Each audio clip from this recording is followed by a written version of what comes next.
एक गांव में एक सुखी परिवार रहता था। उस परिवार में 3 भाई और एक बहन थी। उनके माँ बाप उन चारों से बेहद प्यार करते थे, मगर बीच वाले बेटे से थोड़ा परेशान थे। बड़ा बेटा पढ़ लिख कर डॉक्टर बन गया था और छोटा बेटा भी पढ़ लिख कर इंजीनियर बन गया था। मगर बीच वाला बेटा बिल्कुल गंवार और आवारा किस्म का था। कुछ समय बाद उन दोनों बेटे डॉक्टर और इंजीनियर ने शादी कर ली और महीनों के बाद उनकी बेटी की भी एक अच्छे घराने में विवाह हो गया। मगर बीच वाला बेटा अभी भी कुंवारा ही था।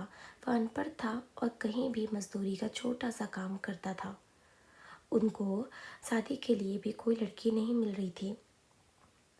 उसके माँ बाप उससे बहुत परेशान हो चुके थे। अब जब भी उसकी बहन घर मायके आती तो वह अपने डॉक्टर और इंजीनियर दोनों भाइयों से मिलती थी, मगर बीच वाले भाई से बहुत कम मिलती थी, क्योंकि वह उसे ज़्यादा पैसा नहीं दे पाता था। लेकिन फिर भी वह अपनी बहन से बहुत अधिक प्यार करता था।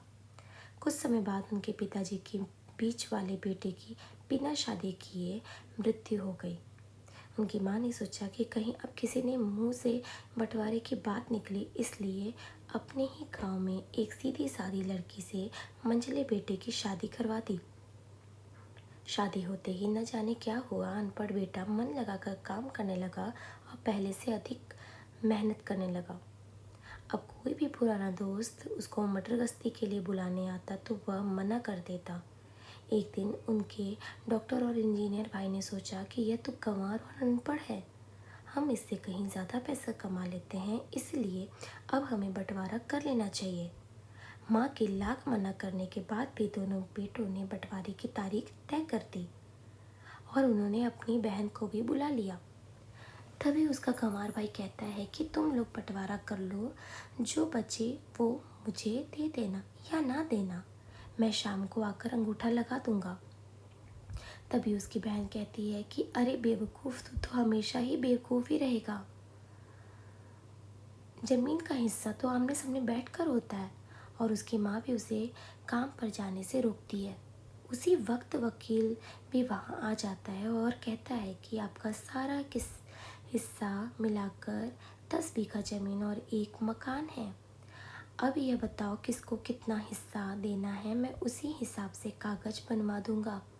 तब गंवार भाई कहता है कि वकील भाई, 5-5 बीघा ज़मीन हमारे दोनों भाइयों के नाम लिख दो और यह हमारा घर है, मेरी प्यारी बहन के नाम कर दो।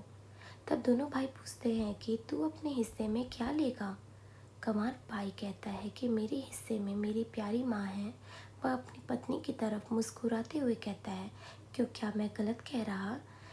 उस गंवार और अनपढ़ की पत्नी अपनी सास से लिपट कर कहती है, माँ से बड़ी वसीयत क्या होगी मेरे लिए।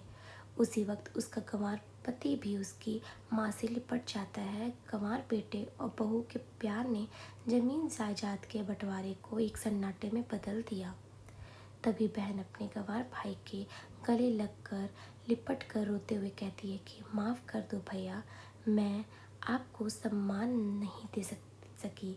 तभी उसका भाई कहता है कि मेरी प्यारी बहन, इस घर में जितना अधिकार हमारा है उतना ही तुम्हारा भी है। और रही बात बंटवारे की, तो बंटवारा नहीं करने से ज़मीन ख़त्म तो नहीं हो जाएगा। क्यों करते हैं हम बंटवारा? क्या हम एक साथ मिलकर नहीं रह सकते, जैसे हम बचपन में मिलकर खेला करते थे। एक साथ मिलकर रहने को ही तो कहते हैं कि एक अच्छा परिवार और उसके परिवार को संभालती है एक माँ। तभी दोनों भाई भी बहुत शर्मिंदा होते हैं और वह बंटवारे के सभी कागज फाड़ कर फेंक देते हैं। उस दिन के बाद से उनका पूरा परिवार खुशी खुशी एक साथ रहने लगता है। आपको मेरा ये सुविचार मोटिवेशनल स्टोरी कैसा लगा मुझे ज़रूर बताइएगा। अगर आप लोगों ने मेरे चैनल पे आकर के सब्सक्राइब नहीं किया तो प्लीज़ प्लीज़ प्लीज़ मेरे चैनल को सब्सक्राइब करिए और मेरी वीडियोस को जितना हो सके अपने घर परिवार फ्रेंड्स सर्कल्स में शेयर करिए। वीडियो पसंद आई हो तो लाइक भी ज़रूर करिए। कमेंट करिए, अगर मेरी कोई गलती हो तो मैं सुधारूँगी ज़रूर। तब तक के लिए ध्यान रखिए।